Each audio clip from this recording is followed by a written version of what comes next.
Игорь Творогов. Вячеслав, как вы считаете, степень мастерства и уровень сумасшествия художника должны быть пропорционально равны? Или в каких долях вы соизмеряете этот фактор? Я понимаю сумасшествие в кавычках, естественно. Ну, как быть в мире, жить в мире, но быть не от мира сего. В этом смысле для этого сумасшедшего все вокруг являются ненормальными. А он может быть самый нормальный, потому что он чувствует так остро, как поет соловей. Он смотрит на улыбку ребенка с умилением. Он смотрит на закат, в глаза женщины так, как не смотрит никто. Он смотрит из любви, из всеобъемлющей любви. Конечно, человек, который смотрит, как течет ручей, может быть, часами, выглядит для большинства людей как двинутый. Ну, правда ведь? Но на самом деле его жизнь настолько полна, настолько глубока, что он каждый день проживает абсолютно тотально, в радости. И если он художник, или, я не знаю, пишет стихи, или сочиняет музыку, то его произведения пропитаны этой радостью, этим отношением к жизни. Конечно, для большинства он того, потому что люди, забывают о том, для чего они рождены. Кто-то даже мне написал: а вы уверены, что человек рожден для счастья? Пришлите доказательства, где вы источники такие взяли. Нет, вполне возможно, что он не сомневался, просто его интересовали источники. Но этих источников столько. Просто наберите в интернете, что человек рожден для счастья, и там будет, я не знаю, и Омар Хайям, и Джибран, и куча всех самых-самых. Неля, 75. Мне интересно, откуда у вас этот глиняный сосуд? У меня их 3. Большой, средний и малютка. Я проводил в Риге мастер-класс. Это не привозной фонд, местный. И, как я понимаю, я видел просто в эти бутылочки, вливают рижский бальзам и продают не только в таких вот привычных нам, но в Риге они еще, это подарочный такой вариант. И разношерстный, видите, у вас даже 3 варианта. Вы обладатель сокровищ. Туту трип. Один день подружка за компанию пошла со мной на пленэр писать цветение сакур. Я ей дала этюдник, краски, начали рисовать. Я настроилась, пишу. Она периодически меня отвлекает: посмотри, подправь. Я подошла к ее этюду, набрала жирнокраску и несколькими мазками расставила акценты так, чтобы она не отвлекала меня больше. К моему большому разочарованию, когда мы сравнили наши работы, именно ее этюд был тем смелым шедевром, к которому я стремлюсь. Мой, как всегда, был буквальщиной.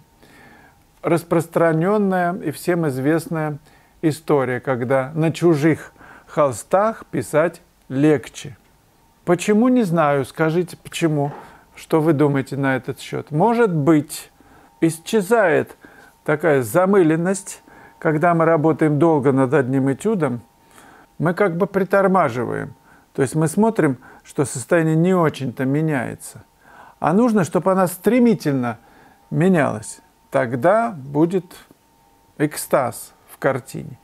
Один мой знакомый, я ездил на наброски уже лет 10, наверное, назад, там на Тверскую, и в его мастерской он писал, мы 30×40 писали, там, А4 кто-то, да, на форматах.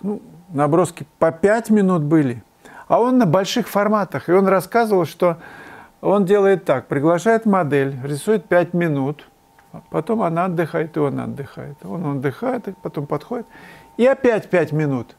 То есть со свежими силами, с новой энергией, и опять. И так все время 5 минут эти пробегут, чередовались. Таким образом, вот этот прием можете применить. Он сохраняет динамичность энергии в каждой 5-минутке. Вы просто можете уничтожать то, что до этого написали. Но это будет энергичная живопись, другая.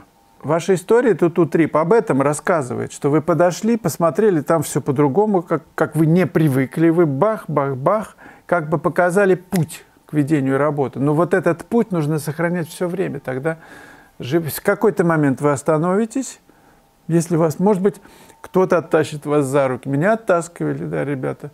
Я помню, на Чеховке писал работу, и там Саша Бобров и Батон меня просто начали оттаскивать. Я говорю, да, я еще чуть-чуть, они уже все готово.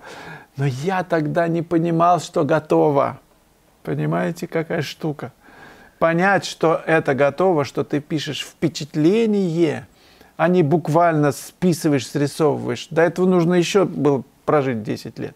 Вас я настраиваю не тратить время впустую, а сразу говорю, что вы пишете впечатление. Ну, понятно, что это сказать легко, а прожить и написать вот это ощущение, впечатление, чтобы это действительно было не копия мотива, ну, надо постараться, короче говоря. Кстати, вы меня просите рассказать, что я там за проект придумал. Рассказываю. Я наметил провести вебинар 23 мая в 21 час вечера, на котором я расскажу подробно о новом курсе, который я придумал. Кстати, мы будем на вебинаре рисовать, так что карандаш и бумага пусть у вас будут. Суть проекта в том, что мы начинаем фундаментальное изучение живописи, начиная с рисунка. На первом уроке на вебинаре мы, собственно, это и сделаем. Мы изучим перспективу мотива, компоновку его и порисуем.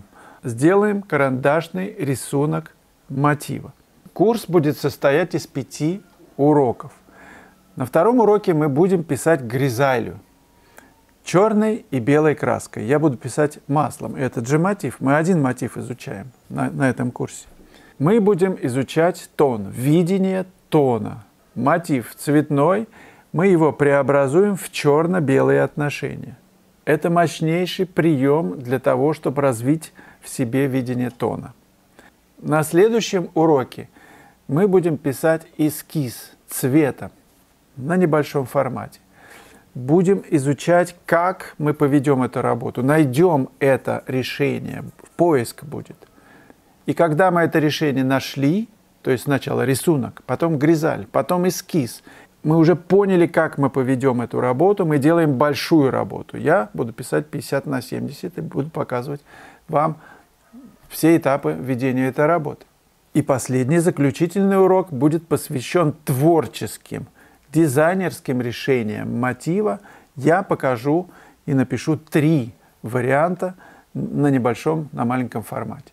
Вам будет доступна опция, когда вы выполняете домашние задания по этому мотиву, присылаете его мне, я ставлю оценку, и мы будем двигаться дальше к следующему уроку.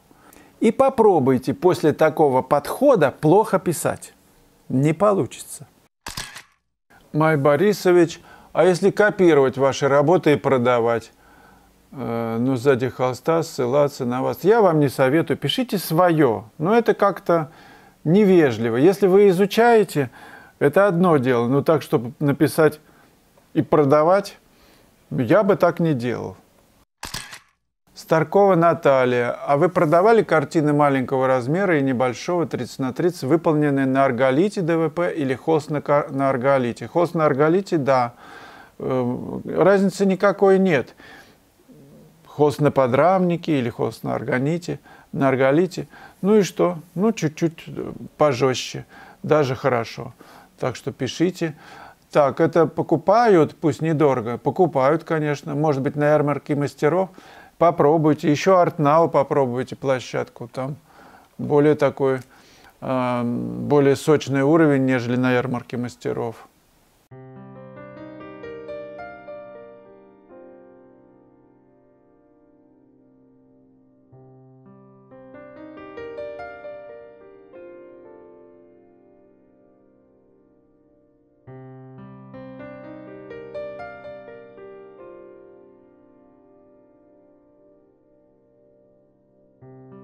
В конце ролика будет прямая ссылка на видео 742 «Живопись, пейзаж. Как сочинить композицию». Посмотрите его, будет, я думаю, полезно. И не забывайте отметиться в журнале. Я жду от вас комментарии, подписки, лайки и задавайте вопросы. Удачи!